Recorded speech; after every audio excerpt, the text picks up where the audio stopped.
You've tuned into The Mountain Gardener with your host, Ken Lain. Gardening it can be challenging, but with these simple insider tips, you'll reap huge rewards.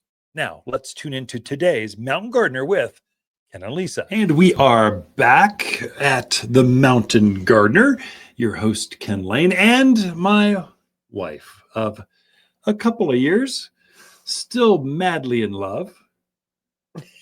Yes. Yes, we are. So anyway, after several decades, 4 kids, 6 grandkids, we're still selling plants here at Waters Garden Center. Yep. And part of that is we start to hear from your neighbors, your friends. We start answering emails and Facebook posts and comments and the questions. What are other people talking about? And so we have this segment that just comes in and shares what your neighbors are talking about. Did I kind of summarize that pretty well? I think so. Well, good. Welcome, Lisa. Thank you. Glad you're in the studio. Good to be here. How are your gardens looking, by the way? Ours are looking really good. I would agree. Ours are doing well. Yeah, they're like over the top. I did have to fertilize. So I saw that I had some bugs, some caterpillars were eating the budworms, were eating the petunias. I hate those things. I spritzed them with spinosad soap. So there's a special organic soap we have that's just for caterpillars. Highly effective. Oh, I was impressed. But I hit the flowers of being eaten with that. And then I hit them with the flower power fertilizer. And boy, it's been 7-10 days. They're back at it going, okay, you took the caterpillars out, fertilized me. I'm just going to bloom my little hearts out. Yeah, that's nice. It is a good time to kind of preview your yard and look for insects. Some spider mites are out. Yeah. There's still some aphids going on, budworm. So it's a good idea to get out there and check those things out. Everything is growing fast right now. So you don't want to wait a couple days. Oh, I'll go to the garden center this weekend. It's Monday.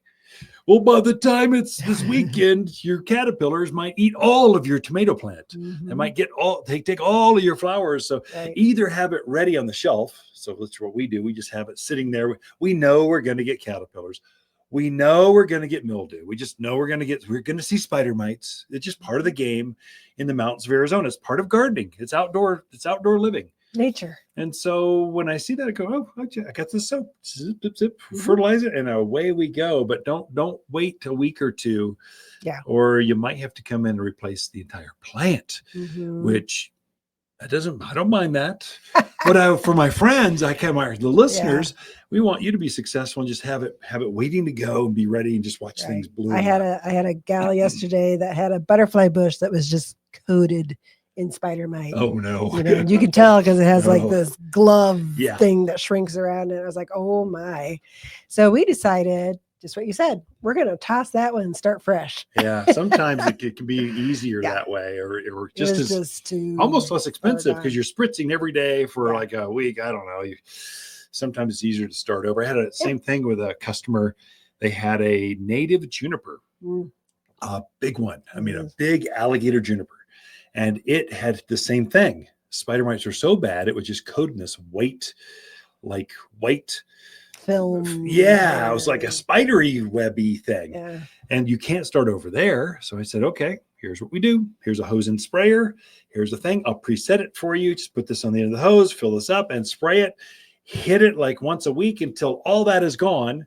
And then pray for rain and fertilize it with all-purpose plant food and your tree will be fine. And I'm sure it will be fine. Right. But if you left it unchecked, they'll strip that tree of all of its foliage and it will starve to death. Literally, it won't have enough tissue to have photosynthesis to create sugars. And anyway, it's just, if you have problems, come see us earlier rather than later because everything grows fast right now. Including the bugs. Anyway, what kind of questions we got? Sure. So Tom wants to put in Aspen. He wants to know what's the advantage of a clump opposed to a single. Yeah, good question. And then also what's the soil that they like and what's he looking at water-wise for that first season? So Tom, those are great questions. So Aspens are one of the number one, maybe it's our number 2 selling tree here at the Garden Center. Of course, we're in Aspen country. In Prescott, Arizona, your Aspen Creek is right there. It's Spruce Mountain's full of aspens. They naturally grow down to our level, but they will continue to grow if you put them on irrigation all the way down to, I've seen them in Cornville and Humboldt and Skull Valley and those areas. So you can go all the way down to like 4,000 foot level, but you'll have to irrigate them. At the higher elevation, the Groom Creeks, the Walkers, the Williams, yeah, you get them rooted and they'll go by themselves. Quite honestly, they even look better when you take care of them. And so, with that being said, question was single trunk or multi-trunk? Well, let's explain this, Tom. You've got two types of multi-trunks. There's some that are farmed. That is, they're grown exact replicas. They're exact copies. They're perfect specimens. That's what you want. Then there's ranchers that are clearing some land. They've got a grove of aspens. They go out there with some shovels and start digging them up out of the ground. And then they put them in a bucket and they bring them in, and you'll find those for sale. They look very uneven. The trunks are very scarred. They get that black marking on them. And quite honestly, they get brutalized when they get dug up. They aren't rooted out well enough. I think you're better off buying a farm-bred, farm-raised aspen. Of course, that's all we sell here at Waters Garden Center because we want the perfect tree in every yard. And so look for those two things. Now you come down to single trunk or multi. The most common is 3 trunks in one container. We'll plant the aspens in a row, and then we'll harvest those as they're smaller, and we'll plant 3 exact copies in this bucket, and then we'll root them out for another 2-3 years, and then we grow them on until they're flushed out. And so now you've got a clump aspens, and they are just cookie cutter. I mean, like you'll look down the road and go, oh, they're all pretty. Which one do I get? Well, get them all. We'll just help you. Then you get the single trunk, which there's a place for those. So the way I spot or design with single trunked aspens, if you got a beautiful vista off your front porch or off a deck, you're overlooking Granite Mountain or some valley, I'll usually use those as kind of like picture frames. I'll put one on this side, one on that side, and I'll actually force your eye and like a picture frame down the driveway and look out over this vista, and it's spectacular. So you use them in different, or down a property line where it's real kind of tight. You want a tighter tree, but tall. I'll plant them down the property line. So there's places right off the patio. So you want something that doesn't get too wide, but gives you some shade. That's where you put those. But quite honestly, most will probably sell 3 to 1 multi-trunked over single trunked, but they're both available. So anyway, Tom, get down here and talk to us. We'll give you the grand tour, and rather than some emailed questions, we can actually walk you through and guide you through the whole process. Definitely. All right. Sandy has a hydrangea that some of the blossoms have done their thing. They've bloomed out. Right. She wants to know, how do you trim that back? Do you trim it like you just popping the blossom off? Do you trim it all the way back to the base? How do does it say where she's from? No. Okay. Well, okay. Sandy. Somewhere in the Quad City area. So hydrangeas. So this is a shade-loving plant.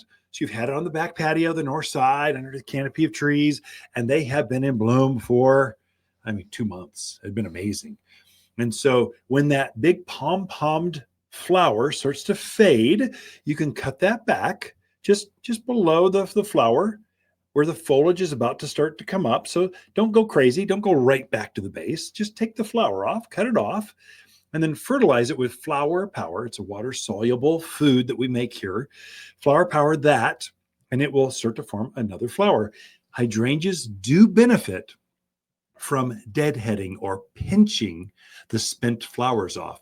A lot of your perennial flowers are very much like that, but especially hydrangeas, they'll pulsate through flowers like that if you keep taking that spent flower off. I would say likewise, roses. They've been in bloom since April. So May, June, it's now virtually July. Some of those old spent flowers, cut those off. Don't go crazy. Don't go right down to the base. Just down to where the new foliage comes out, maybe even shape it a little bit so it keeps the form right. Fertilize it with Flower Power, and it will start taking off with a whole nother set of flowers is what you'll get out of that. So keep it blooming simply by taking it cleans it up so it looks better. Then it also forces it to, don't you focus on putting on seed or that old spent flower. You focus on brand new flowers and more butterflies and hummingbirds. Focus on beauty. not on dead flowers. Anyway, that's how you do hydrangeas. Okay. Good questions. So Ken and Lisa Lain, the Mountain Gardeners. Water's Garden companion plants for July are hibiscus, maple, verbena, and crepe myrtle. Crepe myrtle flowers are intense watermelon pink, solar reds, and LED whites that cover this heat-loving shrub. Plant where you enjoy its beautiful multicolored bark and sinuous branches up close. The flowers show against forest green foliage that turns red and orange in autumn. Growing to just head height, every yard has room for at least one, and only available for summer planting here at Waters Garden Center in Prescott. For a more fruitful garden, increased success in the landscape that just feels better, then tune in daily to the Mountain Gardener podcast. Subscribe through your favorite podcast streamer or visit watersgardencenter.com. Better yet, visit me directly right here at Waters Garden Center. Thanks for tuning in.